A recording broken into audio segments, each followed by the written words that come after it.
Welcome to the Predictable Revenue Podcast, where frontline sales leaders teach you how to build and scale an outbound sales team. Welcome back to the Predictable Revenue Podcast. I'm your host, Collin Stewart, and today I'm joined by the Director of Inside Sales Ops at SalesSource. You might remember these guys because we've had Lars Nelson and Curran on the show. This is, I'd like to introduce somebody who not only works at SalesSource for somebody who this show has a lot of respect for, but also as a fairly young gentleman, built a giant fucking team at Blue Wolf, which is now a big part of IBM. Travis Henry, welcome to the show, man. Hey, Collin. Thanks for having me. And big fucking team. I like the sound of that. Certainly part of the experience, and excited to talk shop with you today on all things SDR and messaging and personalization. Yeah, man. Anytime I get a chance to talk to somebody that's built a team your size, there's always so much that we can learn.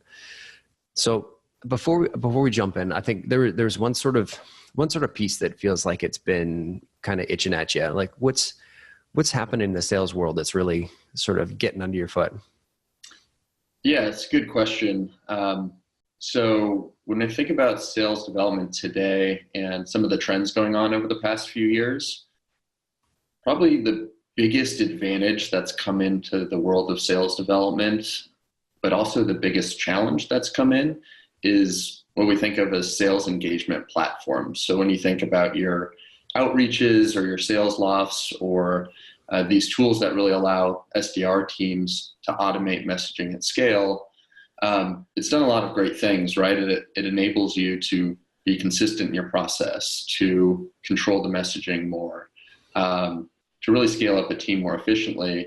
But something I've seen that happens particularly at hypergrowth companies, and those scaling really quickly and adding a lot of heads and maybe having a lot of turnover, is a watering down of messaging at the same time. So whether I go into an early stage company as a consultant and they're just figuring out for the first time, what is our messaging and how should we go to market and how should we run campaigns outbound, or I'm going into someone more mature who's grown really rapidly over the past 3 or 4 years, the trend I'm seeing more and more is, how do we stay sharp and thoughtful and focus on the value of our messaging when we're going out to the market and talking to prospects to really get their attention and resonate with them? The biggest fear in my mind, and a big pitfall that can happen for companies, is they turn their sales development reps, really expensive, talented, thoughtful humans,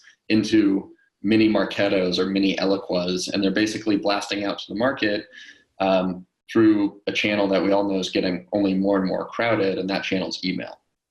So one of the challenges we help companies with, among many others, is how do you continue to keep a thoughtful and valuable content approach and messaging approach while taking advantage of these hugely beneficial systems such as sales engagement, but also when you think about the data stacks being put together and a lot of that orchestration work being done across systems. So I think that's probably one of the biggest trends I'm seeing today. It's really interesting. And I really love the conversation we had about sort of how, and this is sort of what the episode today is going to be centered around, which is sort of how do you take advantage of the automation that's available to us without automating too much and really sort of maintaining that human touch. Yeah. I think that's so important. It's so well said. And we don't want to be turning these people that we've invested so much time in, so much energy into mini Marketos. Yeah, exactly.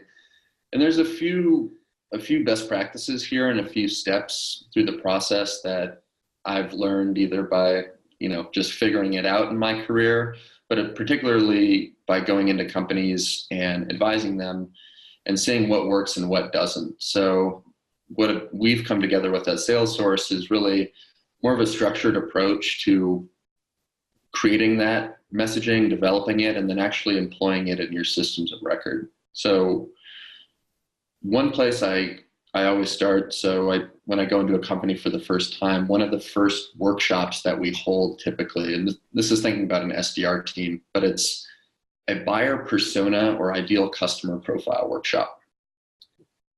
And again, this seems consistent even if you're just starting out or you're a more mature organization. But you'll find that when you sit in a room and you pull in sales leadership, but you also want to pull in marketing, and you start to ask the question of who's your buyer and what do they care about, right? Really basic stuff. Oftentimes what you'll hear back is actually product benefits. It's maybe roles and responsibilities of those individuals. But what you hear far less often is, here are the responsibilities of our buyers and our different buyer personas. And then here are actually the pains that we know they experience. And then the final step there is actually what is the cost or the impact of the pains that they have. So one company that we work with is a company called MyVR, and they're in the short-term rental industry, software industry. So they help Airbnb, VRBO, anyone with rental properties on these different channels to manage across them. And interestingly, in this workshop, one of the threads we pulled on was, sure, they have an operations person who is responsible for making sure bookings work well and guests are communicated with on time, but we realized in the course of this workshop that they have a technical persona they're selling to as well. And even though it's the same exact software that they're ultimately selling to this customer, it's a completely different message that resonates with that technical buyer versus the business side. And that's true not just for MyVR in this one particular instance, but really when you look at most companies and you dig into the use cases, you find that there are multiple unique buyer personas that you need to cater to. And so that's really the first step, is just understanding what those buyer personas are. And then once you get down to the pain and the gaps, that's what's ultimately going to feed your sales development team, right? Oftentimes, another mistake that companies make is they put so much pressure on their SDRs to actually sell their solution and to go out and be subject matter experts and to sell the solution top to bottom, when in fact the best SDR teams are just really good at identifying gaps and generating curiosity. And when you really define your buyer personas and the impact of the pains they have, you can feed your SDR team with much sharper, more intelligent questions and messaging that they can go and bring out to those prospects. And that's going to generate the curiosity and identify the gaps that get where you want to go, which is setting a qualified appointment on the calendar and giving your salespeople the chance to actually sell versus putting all the onus on your SDRs to do that. 100%. And I love the way you sort of frame it up, is the SDR's job is to identify gaps, generate curiosity, make sure that prospect shows up to that first meeting. Such an important way, or such an important way of describing it, right? So succinct. The thing that I love about why this is important is if you're not defining these sort of the personas and the use, like for each use case, and some are going to have buyer personas that are specific to a use case. Some are going to have personas that are specific to an industry, and there's a million different ways you can slice it. I don't really have an opinion on one way being better than the other, but I love the fact that you're starting with defining.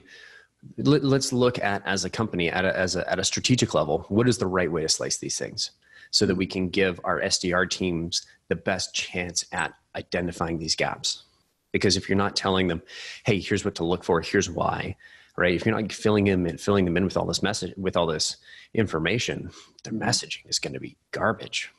Yeah, totally. And when I say it starts with defining these personas, it really is starting as simple as getting your sales leadership, maybe a top knowledgeable sales rep, product marketer, and a couple other folks in a room to start talking about these things and really pressure testing yourself on, are we talking about product features and benefits? Are we talking about simple roles and responsibilities? Or are we getting down to the why behind our product and behind these different personas? And that's more the qualitative side, but I know listeners of the podcast, and myself included, love things that are more actionable and tactical, and how can I get into my systems and start to be smarter and more educated about this process. Something I really like to do is to pull all of my closed won deals out of SalesSource and actually look at the opportunity record. And then also above and beyond that, look at the meetings that led to those opportunities. Most companies take the first step. They say, who is the primary decision maker on most of our deals, right? Who's actually influencing and driving the decision to a closed won opportunity? And that's relevant. That's a relevant question because that person ultimately needs to sign. But we all know when we're selling bigger, more complicated solutions that no longer is it a single buyer decision or even a couple of buyers.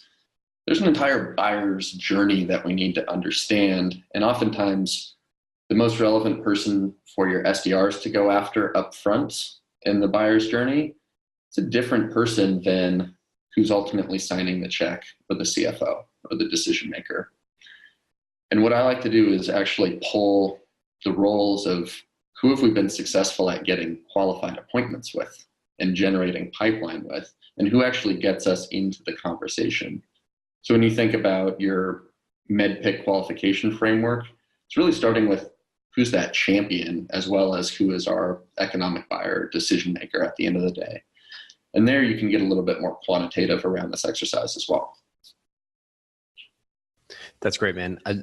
I love the starting in Salesforce. My one worry is you look at the Salesforce or like the Salesforce object in most companies, and you see very minimal information. I don't want to go too deep into this. I know you're somebody with quite a bit of experience, just given your history with Blue Wolf on the Salesforce side. But can you give me like a 30-second answer? Like what are some things that people should be making sure they're keeping track of on that object? Yeah, I mean, it's 2 words: contact roles. And that's, I know you've been an individual contributor. I have as well. It's just, it feels to your salespeople like, oh shit, it's just another thing I have to do and put on this deal. What's the value of it? Educate your sales team around the value of contact roles and put it in the lens of it makes your life easier when you're having deal reviews and you're speaking to where you're at in the opportunity cycle. Ultimately, it serves the salespeople. And oh, by the way, it gives the business more insight into deals and who's driving them. So that's my short tidbit. I'll get off my contact role soapbox. That's awesome. Are you just linking them as contacts, or do you actually create a special field for them on the object itself? It says economic buyer. Yeah, it's just the out of the box contact role functionality on the op, and you can set decision maker, influencer, what have you. Awesome. But yeah, back to the idea of how do we get really effective messaging at scale, and even with automation. Another exercise that we actually did at Blue Wolf, and Blue Wolf was tough, right? Because I think your messaging and your value props change and maybe even get easier when you're a traditional SaaS or software company, and you have that really tangible thing that you can dangle out in front of prospects, which is more often than not the demo. So, hey, I'd love to get you on a call and we can show and tell around our software, and we have this tangible thing we can point to. We had a really interesting challenge at Blue Wolf because we're a services company. Mm-hmm. So we had to train our SDRs on how to effectively reach out and provide value around really just business outcomes, right? And thinking about how they can use, in this case, the Salesforce.com platform in a more efficient and intelligent way. Because if people haven't heard of Blue Wolf, basically one of the largest Salesforce consultancies in North America, in the world, maybe? Yeah, in the world. Yeah. Awesome. Got bought by IBM back a couple of years ago. Yep. Were you pre-IBM? Yeah, I was. Yeah, for about a year. Okay. Right on. And so just so people can understand the context here, in case they're watching the video, they're like, this is a young guy. What experience does he have? I said, you built a big fucking team. Give me some context before we jump any further. Yeah, good question. So Blue Wolf, when I came into the organization, there's maybe 3 BDRs just in North America, not much going on, if at all, globally. And there was a huge inbound lead triage and prosecution issue happening, but there was also little to no outbound motion in place at all.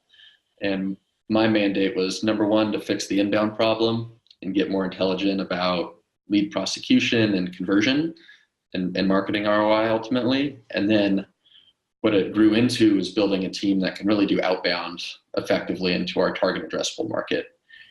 So over the course of 3 years, we took that team from about those 3 reps to somewhere in the 35 rep range globally across North America, EMEA, and APAC.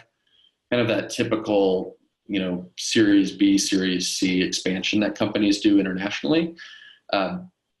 And taking the SDR team to actually generate, I think our figure was $100 million in pipeline over that period, which is pretty healthy for this first time function and kind of figuring it out as we go.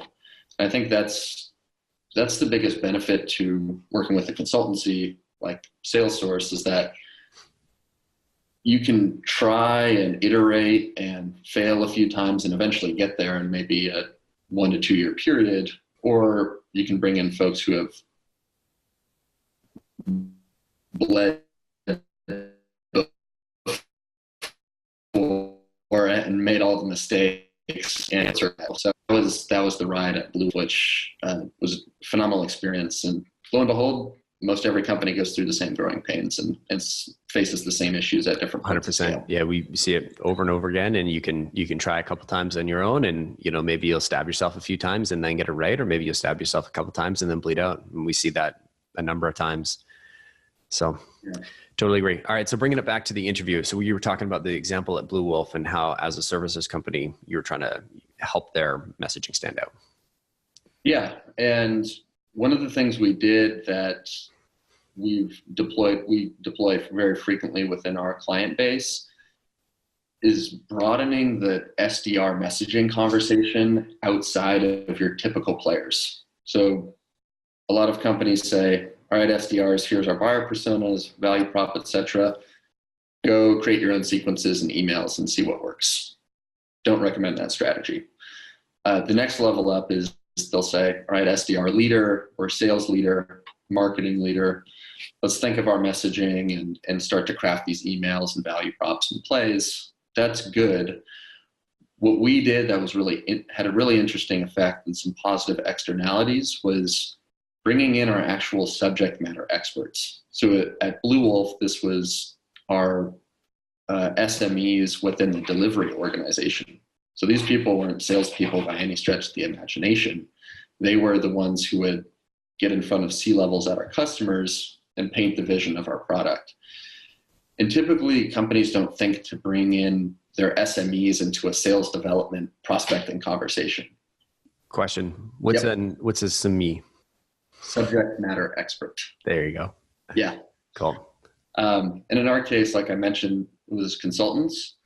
But if you're an early mid-stage startup, it might be your technical co-founder or your head of product or whoever really understands the nitty-gritty of your market and your use case.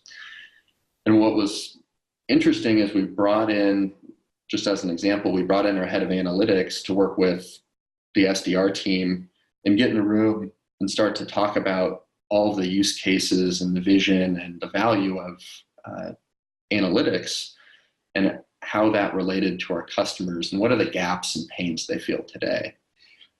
And we got some fantastic messaging out of it. But the interesting thing that happened was that SME actually came back later, and I would be getting calls and emails, and they'd say, hey, what customers have we booked meetings with this week? What kind of analytics conversations have we had?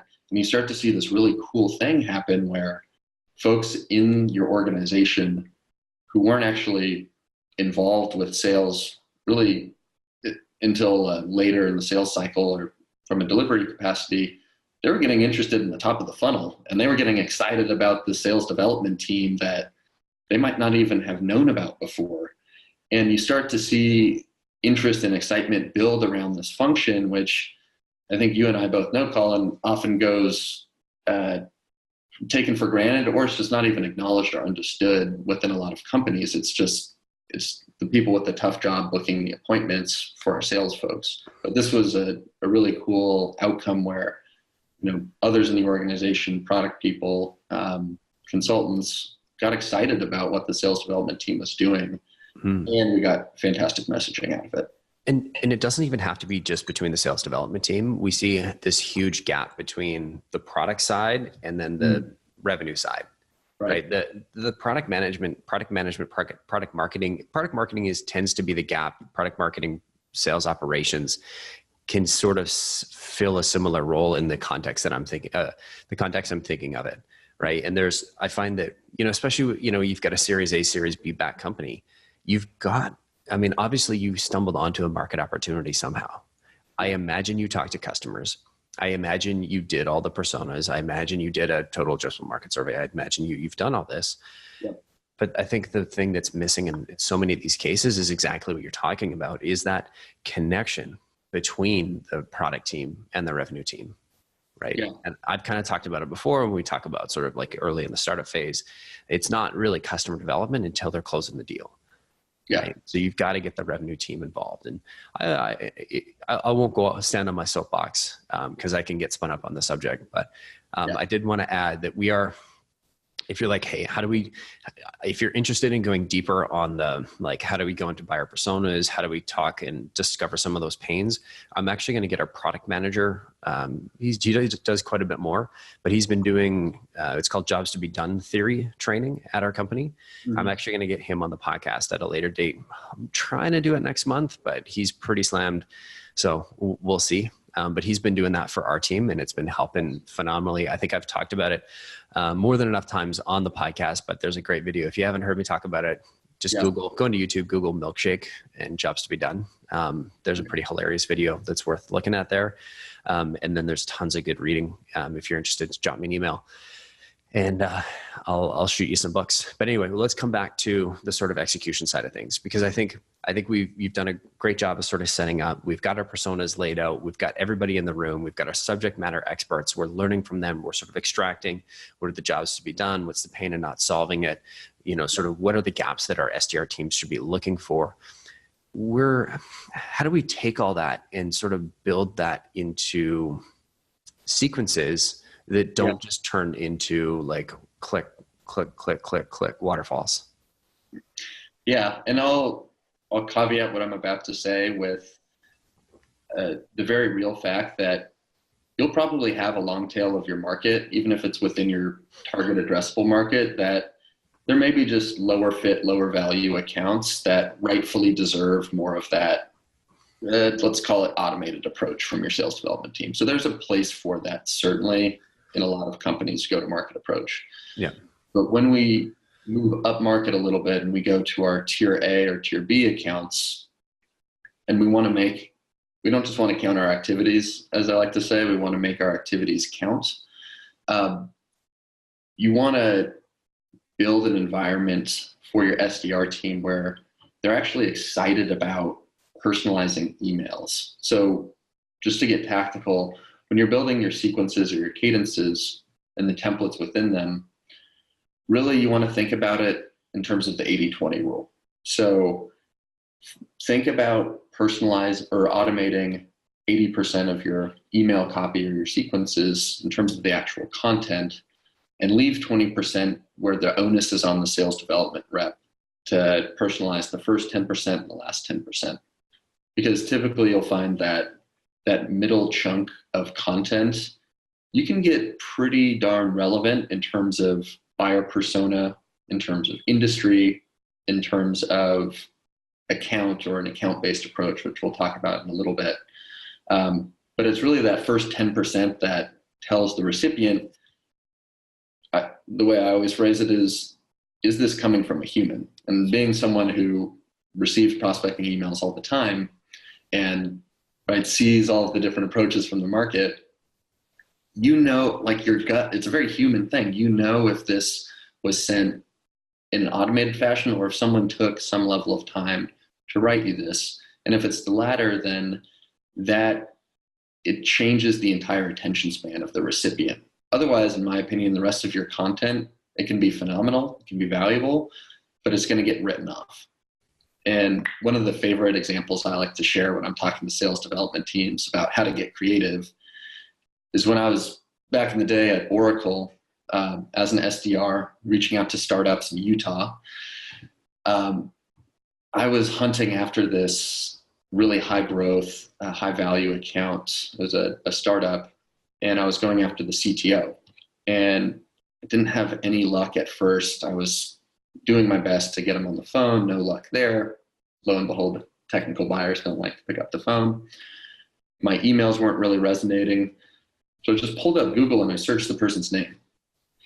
His name is Tim. I forget his last name, but I think the first or second result on Google was his personal/professional blog. And the title of that blog was a Monty Python reference, actually. It was Tim the Enchanter. And I found that, and it didn't take me more than 3 minutes of work. And that's all I needed to see. And it gave me a quick read on his personality and something that would grab his attention. So the very next email I sent out, it had the subject line, summoning Tim the Enchanter. It's a little cheeky, you know, I don't like to go too far on that when I'm advising teams on building messaging, but it's just enough where the second, like, that email's getting opened, right? And he's going to do it, and he's probably going to respond to it as well. Whether or not that's positive is another question. But lo and behold, it was like 15 minutes later, I have an email sitting back in my inbox. Not only did he love it and appreciate it, but we got the appointment in. Nice. It's really getting your team excited about, where can I find those quick wins? Like, you might have heard of the, 3 facts in 3 minutes research methodology for sales development. Any way you want to formulate that, just help your team be quick and thoughtful about, like, those tidbits they can pull out about a particular prospect that really personalizes it and puts human context around the outreach. That's what's important. I want to say it's probably pretty obvious, but give me, in less than 3 minutes, what's the 3 facts in 3 minutes research? Is it pretty just self-explanatory, just as it is? Yeah. So 3 facts in 3 minutes is basically a response to what can happen when you try to encourage personalization with SDR teams. You'll find that you say, hey, make sure your outreach is thoughtful, make sure you're doing research, Mr. or Mrs. SDR, and they'll go to reach out to somebody, and a click into LinkedIn, into the company's website, into their blog post, it turns into 30 minutes of a rabbit hole of research. So it's really an attempt to say, bucket your time around that 3 minutes of research and keep yourself accountable to it, and really just look for 3 quick facts that are relevant to this particular prospect, and then pop those into the record in a way you can reference in subsequent outreach. So not only are you covering research for this touch, you're covering research that you can quickly reference and implement in your subsequent touches. I love it. Such a Salesforce guy, hey? Yeah. But you got a feel for everything. Yeah. Just another piece of unsolicited advice to SDR leaders listening is get operationally savvy and systems savvy. I was forced into it because I just had to figure it out, but that's been a huge boon in terms of my career and being able to run teams effectively. And one other piece on this idea of getting the SDRs to be thoughtful, be creative, and create human context, that can go back to even your hiring profile. So one of my pillars when I looked for good sales development talent, and it's one I don't really hear a lot when people talk about hiring SDRs, it was creativity. So how creative and out of the box are you as a thinker, in addition to your time management skills, your sales skills? If you actually optimize hiring around creativity, you find some really neat outcomes in the laboratory of experiment in your SDR team when it comes to messaging and what works and what doesn't. That's awesome. We've done, I know internally, we've got a couple of really creative people. We've tried custom poems, haikus for individual prospects that bombed.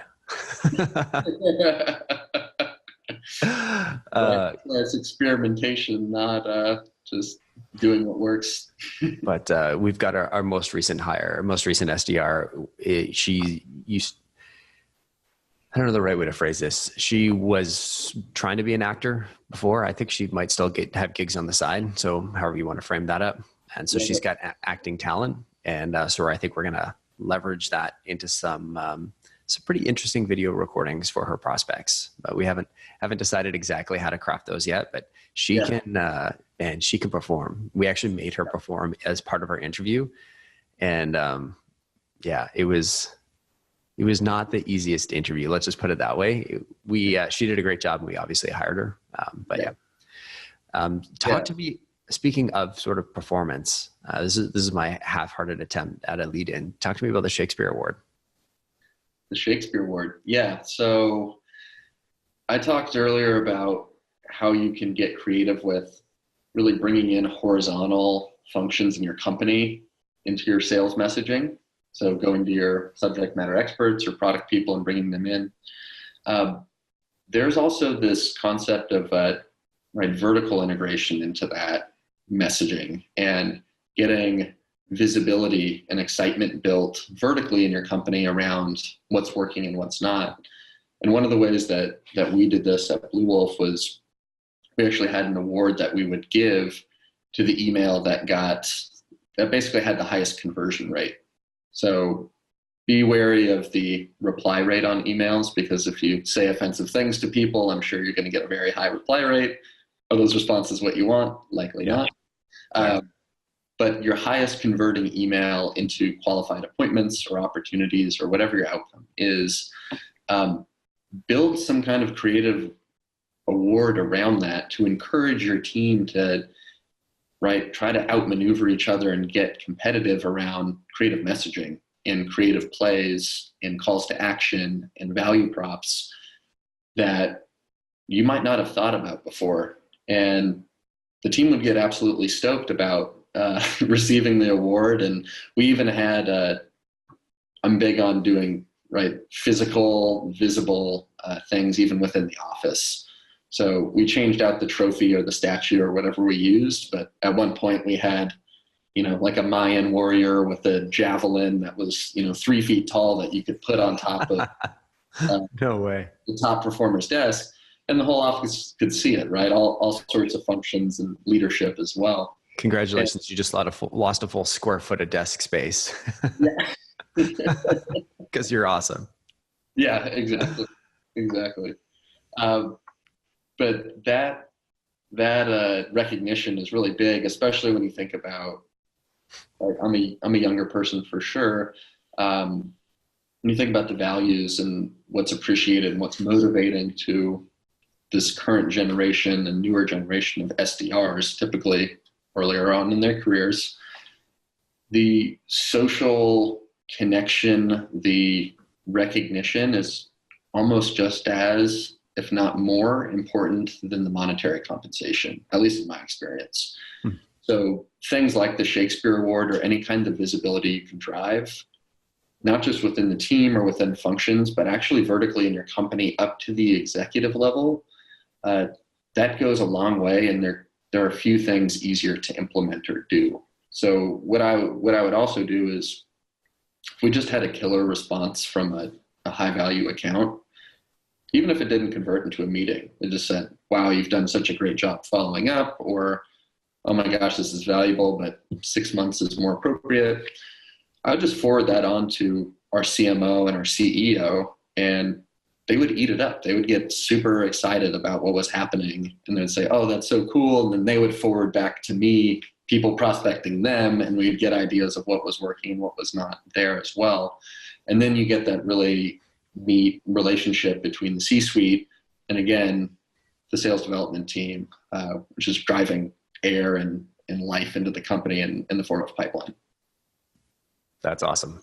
I love that you're creating that sort of virtuous cycle. Love the Shakespeare Award. I think I'm going to steal that idea and use it myself. Yeah. Perfect. So I do want to get tactical here, because I sense this is an opportunity for us to kind of go deep here. Yeah. You sort of hinted at, you gotta, and so I love how when you're looking at writing an email, it's not just an email template. you first start with the persona, and that persona is specific to the use case, potentially specific to a vertical. So a use case within a vertical. So that's how specific let's call it the generic template is, right? And that's the 80%. Right. And so that's already fairly dialed in, right? We're not just sending one template for the whole company and we blast it out to everybody. Is we've got, a vertical or a sub vertical of, 100 accounts or 800 accounts or whatever that is. And you've got templates specific to that sort of subgroup within your overall sort of ideal customer profile or total addressable market. So now that we've got all of those different, let's say you've got 10 different verticals that you go after, or 10 different use cases you go after, however you look at it. Within that, if we're talking about our SDRs, we want them personalizing the first 10%, the second, and the last 10%. I was going to say the second 10%, but then I would have just said the first 20%. Math was never my strong suit. It's the why I went into sales. You're forgiven, Collin. Thank you so much. At least I got like 10 and 10 is 20, right? Like 10 and 10 is 32, like, 11%. So talk to me about, how do you teach SDRs to personalize their emails? Because you've got the experience of ramping up 30 some odd, well, probably more than 30, because I imagine there was a little bit of churn on the team. Yep. So let's say, double that, you've helped quite a few people, and plus all the clients you've worked with. Yes. Talk to me about what are some of your favorite ways of teaching reps to personalize emails? Yeah. So funny you mentioned, the churn in sales development is difficult, right? I always like to say, if I do my job right, I'm promoting on all of my team and losing them. And if I do it wrong, then they're attriting out and failing. And either way, I'm losing headcount at all times. It's an intentionally leaky bucket. Exactly. I think number one, so one tactic that you can use when teaching reps how to personalize is just to educate them on the importance of A/B testing. So what that can look like is, let's just take subject line, for example. If you have an email sequence you've been using, actually working with the rep to understand, okay, what other kind of subject line can we use? And then this is where sales engagement, again, is super valuable, because we can run these mini kind of science experiments today very easily by spinning up just a second variable of our first email or our second email or what have you. And we can send 50 of version A out to 50 different prospects, 50 of version B out to 50 others, and we can measure the results. So that, I can't emphasize A/B testing enough when it comes to really honing in on what messaging will work or not work. And then how do you actually train SDRs to personalize? It goes back to that efficient research methodology.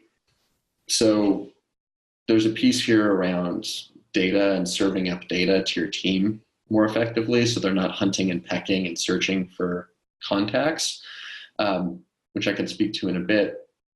But it's being prescriptive above all else about how you go in and find relevant pieces of research. For example, if I worked at Optimizely, right, or another company that focused on optimizing websites and front-end experience for users on a website, that's something that I can go to as an SDR very quickly, and there's particular things I can look for on that company's website.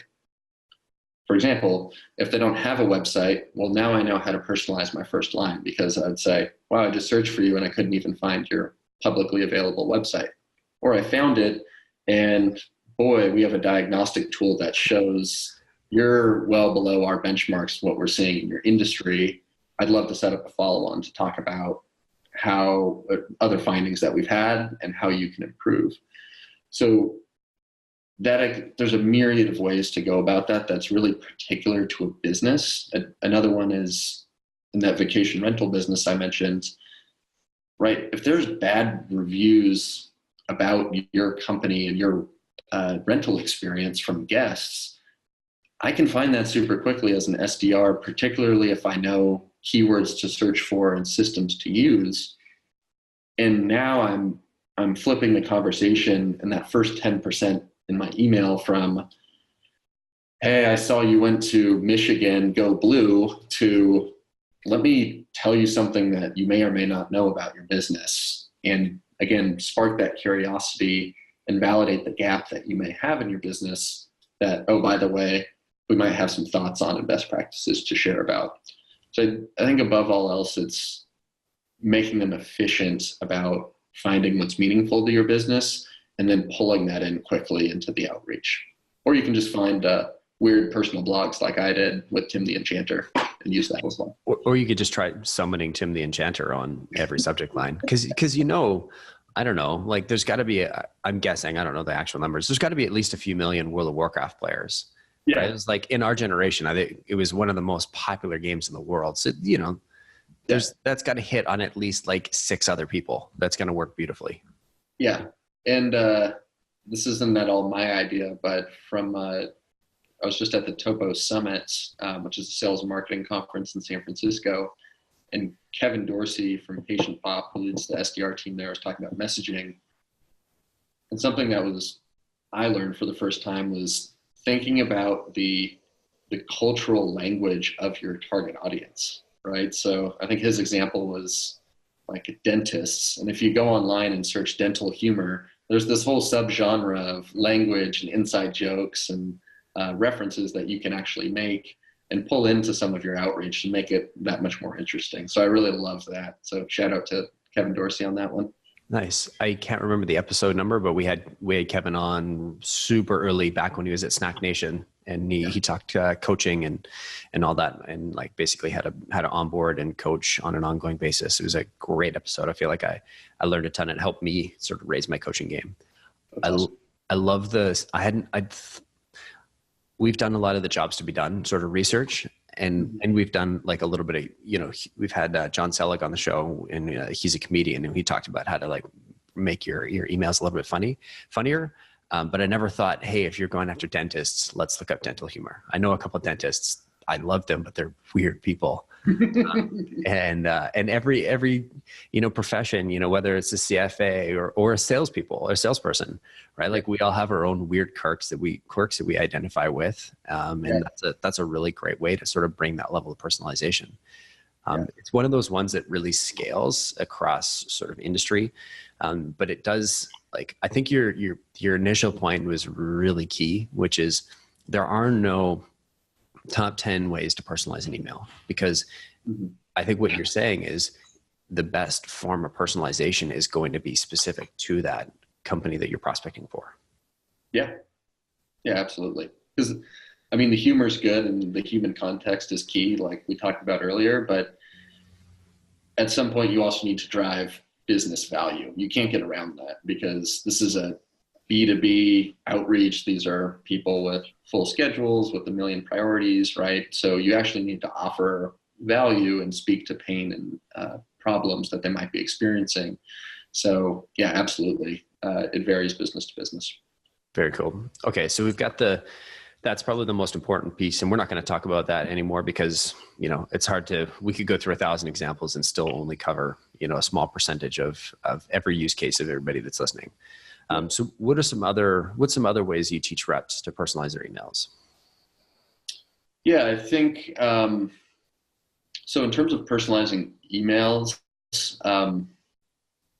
one really interesting strategy, and this was actually championed by Lars back when he was at Cloudera with his inside sales team, but something that we've deployed with our client base to really dramatic effect. And that's actually bringing in your executives into the world of the SDR and doing what we like to call sniper campaigns or executive to executive outreach. So this is a very particular type of play that you can run. And I would only run this to your top, X number of accounts. So maybe your top 50 or top 100 global accounts. But the strategy is that you go to your CEO or whoever's influential within your company and relevant to your prospects, and you build a very tailored, very specific sequence that's account-based to the counterpart executive at the prospect account. Now you're using the persona and you're working with the executive within your company, and they're fully aware of the campaign, but the actual execution work is being done through the SDR. So you provision your mailbox of your CEO or your SVP of sales or whoever's relevant, and you'll basically operationalize that through your sales development team. And it's, like I said, a very specific, very tailored outreach that's executive to executive at the company to talk about really high-level strategic topics that affect their industry, that affect their peers, and to open up that dialogue. And more often than not, the CEO of Bank of America is not saying, yeah, I'll take 15 minutes on a call. But what almost always happens is they'll refer you down to one of their lieutenants or one of their major executives and say, hey, this is a conversation we'd love to have or love to open up, and boom, you have a meeting booked on the calendar. And again, that goes back to this more internal organizational piece of how do you get your executives excited and amped up about what the SDRs are doing. And you'll find that, the CEO is like, oh my God, we got the meeting with, Daimler Chrysler, and that's amazing. And what else can we do? And then other people are asking to run these campaigns also. And it gets really, really exciting. So that's another area I do personalization on. Cool. I love it. And so let's keep going. Cause I'm just going to try and grind all of the great knowledge out of you. So talk to me about some other ways you like to personalize emails. So I'd actually pivot and say that email is a phenomenal channel, and it's one that's core to pretty much every sales development team today. But the great research put out there by Topo and the Bridge Group and anyone who studies data sets of cadences will tell you a single channel approach is not going to be as effective as a multi-channel approach, period. Totally. And a significant margin. So while emails play a big role, and there's a ton to be done within the email channel, something that we've seen be more and more effective, and this goes back to breaking through that mini marketer email overload problem, is direct mail. So back in the day, you could fax people, maybe even before I was born, you could fax people, or you'd send them handwritten notes through snail mail. And then there's the rise of email in the 90s, right? And that's just become so saturated. And something we piloted at Blue Wolf to great effect was this direct mail strategy of actually using physical goods or letters to get your message across to really key stakeholders. And your outreaches and sales lofts of the world now, you can coordinate those touch points, physical mail touch points, into your emails, into your phone calls as part of the overall touch point strategy. Mm-hmm. Now, something that I would recommend here is being really thoughtful about the direct mail strategy, which is, how can you be intentional with what you're sending in the mail, where it's not just, you could send them a mug with your logo on it and say, hey, we'd love to fill up your cup with coffee sometime, let's chat. But what I found to be really effective is either putting out thought leadership or leveraging real life events with direct mail. So a great example from Blue Wolf is one of our biggest lead drivers every year was a state of SalesSource report. It was a survey of the whole Salesforce ecosystem and how everyone's using the platform and optimizing and what are the trends, et cetera. We had an online version of that, certainly, and webinars and everything associated, but we actually had this beautiful textbook-like printed version of the State of Salesforce report that was, nicely printed, beautiful graphics, really informative and rich content. And we put that into the hands of our sales development team to send out to key decision makers. And the way this ties back to email personalization is we'd send that, we didn't call them the next second and say, hey, are you on page 2 yet? And I'd love to set an appointment with you, 60-page textbook. Instead, we would, schedule an email follow-up for a week later. And it was, hey, hope you got the State of Salesforce report. As a marketer, I thought you'd find page 73 insightful because it looks like you're focused on broadening donor contributions for your nonprofit. By the way, this is what we do. Here's a call to action. Would you like to meet? So you can tie in really creative ways those purposeful offline touch points that I like to say have a 100% open rate, because you're not going to, that package is getting to their desk, but tying it back into the rest of your touch point strategy. So that's a little bit of how to tie in direct mail with your email. I'd say the other thing that was really effective is high-level CEO dinners or invite-only events where you'll have your executives or your sales team on the ground and actually running those invitations through a direct mail channel. That's been super effective as well. And I've heard I like the SalesSource report. I've heard of, I talked to John Miller from Engagio Marketo. I mean, he did the same thing with his book. At certain accounts, he even had custom versions of his book made up for like a certain account. If he was trying to sell to, I don't know, let's say he's trying to sell the Marketo, he's got the Marketo edition. What was it? The clear and concise guide to ABM, right? Amazing strategy. And you're just taking this one step further and saying, hey, you don't need to write a whole textbook. You can just do an annual report, mail that out, and you do a high quality. This looked like a textbook. Mm-hmm. Yep, exactly.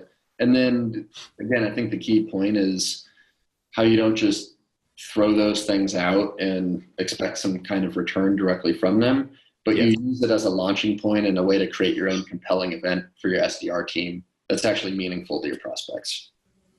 That's awesome. And I love that sort of pattern is you email it out, you give them a week to read it, and then you follow up and saying, hey, as a marketer, I thought you'd find X relevant or the content on page X relevant because Y. Yep. Love it. Exactly. I mean, do we need to touch on phone? Obviously, we've talked multi-channel, phone, social, email, direct mail, make for a better package. I think that's pretty generally accepted. You want to jump into phone real quick here? Any special advice for say the newbies or even the more advanced listeners? Yeah, the one thing I would say on being effective with phone is for outbound, you always want to warm up your account very intentionally with email coverage, with paid advertisements, with retargeting, right? You want some sort of relevancy before you're completely going in cold with a call to that account. So that's number one. Number two is just as you're very thoughtful and intentional about email copy, you want to be as thoughtful, intentional, and structured with phone conversations. So don't just leave your SDRs hanging with, hey, here's our 15, 30-second elevator pitch and a couple of qualifying questions to ask, including, God, I hope not, budget, and saying, hey, yeah, go figure it out on the phone and have a conversation. You'll find that not only is that ineffective, but like it stresses reps out in an already very difficult job. Yeah. And instead, you want to be prescriptive and structured about what are the defined segments of a phone call and how do you get through those? And then what does the objection handling look like underneath? And don't be afraid to prescribe around that and just practice each one of those segments bite by bite until your team's really sharp and confident and unshakable on the phone. So that's what I'd say for phone. And the final main channel is social. And the biggest mistake around social is treating it as a resume when you're an SDR. So saying I blew out my quota last 3 quarters and I'm an SDR at Acme Corporation. There's a place for that and it makes sense if you're looking for a job. But if you want to use LinkedIn as a vehicle to set appointments and be successful, orient it around your customer.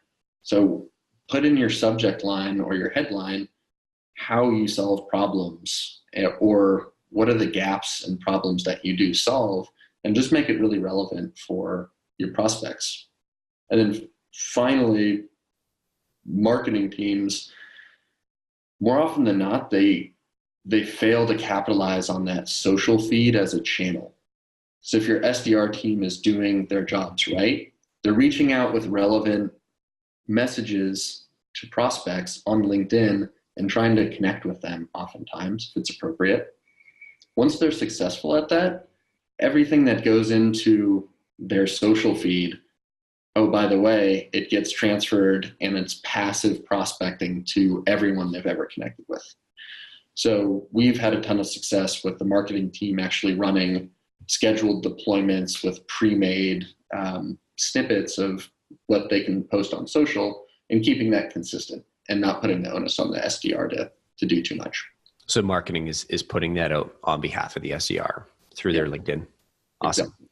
Yeah. And I love what you're saying, about involving marketing. I think there's so many ways where you can get, that extra synergy out of, having the sales team. Even look at, man, if you're an SDR and you're looking for that little extra bit, go look at your company's social feeds.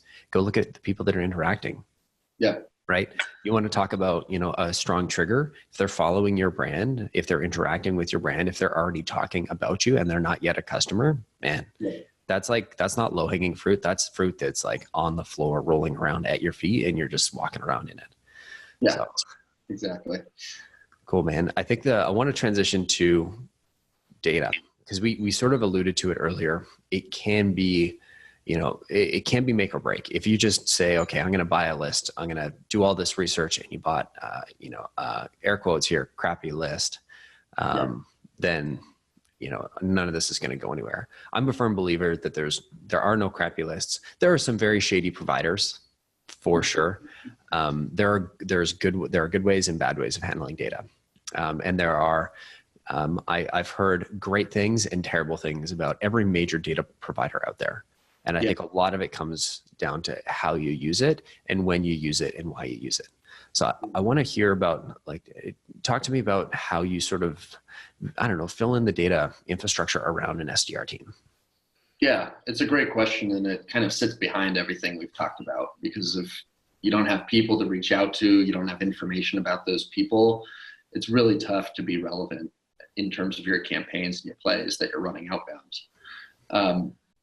So just the basis of it, we have the luxury today of having, curated databases like discover.org and like Clearbit that we can plug directly into SalesSource or Outreach or whatever tool we're using and actually pre-seed and pre-populate our target market with our buyer personas. So as long as you've done those preliminary and predecessor activities of defining those things, you can go into discover.org, for example, and you can pull everyone who has a very particular title or a technographic install base or keywords associated with them that are all are relevant to your product, right? So you can automate much of this. And one of the traps I've seen companies fall into is just dumping contact data willy-nilly into their CRM and willy-nilly without care for the world or the willy-nilly into your CRM. And it's to a point where your team can't actually consume it. So something that an exercise you want to do is what we call a reverse waterfall model. So it's backing up from what are our bookings targets or our pipeline targets or whatever the outcome is for your sales development team and looking at the conversion rates up the funnel all the way to how many contacts over what period of time do we need to actually touch and can we touch to achieve those outcomes. And once you have that set up, then you want to think about deploying your data insertion and data pen strategies to fill that pipeline for your team. And there's a lot here that you can do automated. I'm also a really big fan of just getting scrappy with data because as soon as it's in your system, it can be stale. Things aren't always accurate. Sometimes there's manual work to be done. So something we did at Blue Wolf was we were big users of Chatter. Again, to go back to Salesforce. For those who don't know, Chatter is like Twitter/Slack inside of Salesforce. So you can mention people and reference them on particular accounts and things like that. But we just had a team that was remote. I don't think anyone ever saw what they looked like. And we would mention them on a very particular account we were going after, and they would curate the account for us with the defined SLA of, I think it was 48 hours, to get all the contacts we needed populated, cleaned, and verified into that account right before we kicked off a campaign. So that way, and they had access to data enrichment tools and all of the above, but Collin, you and I both know sources like LinkedIn have a ton of good data, very difficult to mine in the automated fashion back to your system of record. So there's almost invariably this human element that goes into it. And the more you can specialize that out with lower cost resources outside of your SDR team, the more efficient your SDR team is going to be, and the more clean and relevant the data is going to be as well. 100%. And I think the more, this is something that gets skipped over, and I know we're kind of near the end of the episode, Yep. But I just want to stress this, right? You're paying these people, upwards of 6 figures if they're on target, in some markets, maybe more, right? You're nodding, so I'm assuming I'm correct there. Do you really, is the best use of their time to be tracking down contacts, searching around in Zoom Info, Discover Org, Clearbit, et cetera? Or can you outsource that and get them think of it as like a virtual assistant, only you've got an army of them and you've got, the efficiency of the systems and scale that you can create with an outside team. Yeah, absolutely. And I've even seen companies stand up a formal data stewardship team, and that becomes a playground for college interns to come in, for brand new hires with zero relevant experience, people that just want to get their foot in the door and do work that is meaningful, but is a little bit manual and kind of grunt work as an entry point to actually building them as talent in the company. So that's another model too, if you don't want to go full outsourced. That's fantastic. I think it depends on the model, obviously, because if you're paying these people, again, $100,000 a year to source data, you're probably doing it wrong. Yep. Again, if you're hitting the import limits, the import like file size limit in Salesforce, because the list is so big, you're probably doing it wrong. Exactly. So, last piece on data research. Talk to me about intent data. Do you use it? Is it relevant? Yeah, I think intent data, the short answer is it's a part of the stack that's increasingly relevant, but again, it's just part of the stack. So all intent data will do for you, in addition, I view a lot of marketing activity the same way. So if you think about white paper downloads or webinar attendance, these things don't say, hey, I really want a salesperson to call me right now, right? That's not necessarily the indicator. The way I always frame this to sales development teams is it's another point of reference. It's another piece of information you can use to tailor your outreach if and when it makes sense. So for intent data, and just to level set with listeners who aren't familiar, companies like Bombora or 6 Sense or Signal HQ, they will curate all of the searches being done by a particular corporate entity. So let's say IBM's a target account for you. You can actually see and sniff if IBM's searching for your company name, your solution type, or your competitor names, and you can see if that's surging or declining over time. And the biggest area that this actually adds value into a sales development team's workflow is it solves for a lot of the moment in time piece.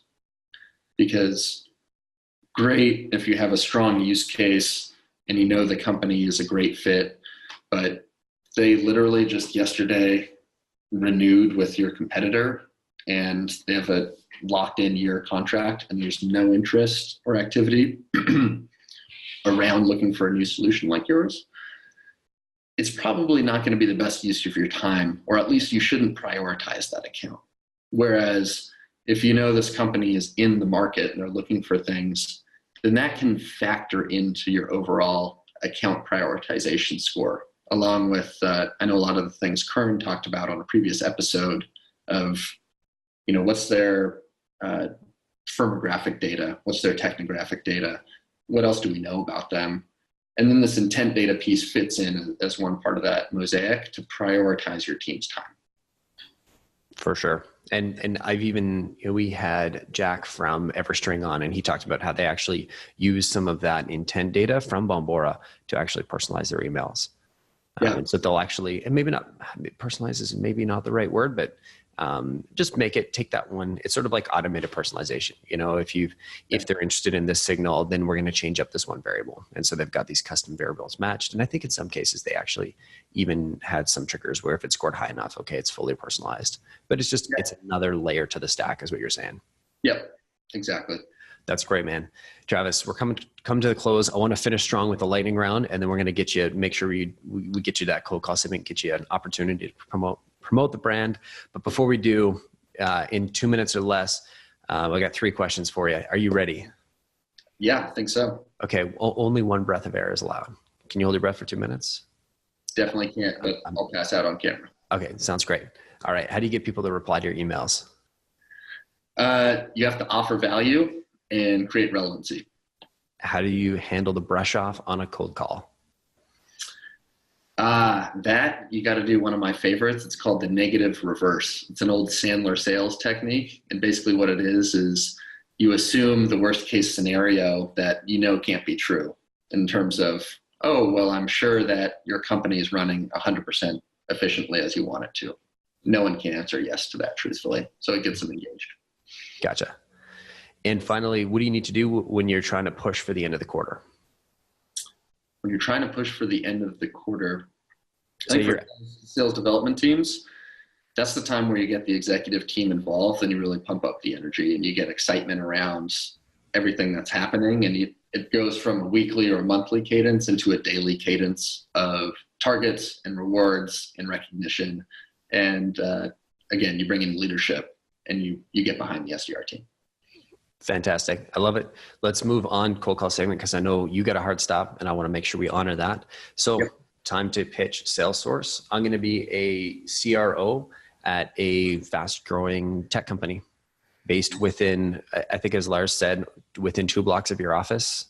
Sort of between Market and Fifth. So if your office isn't near Market and Fifth, just stop listening right now. Ignore everything Travis is going to say.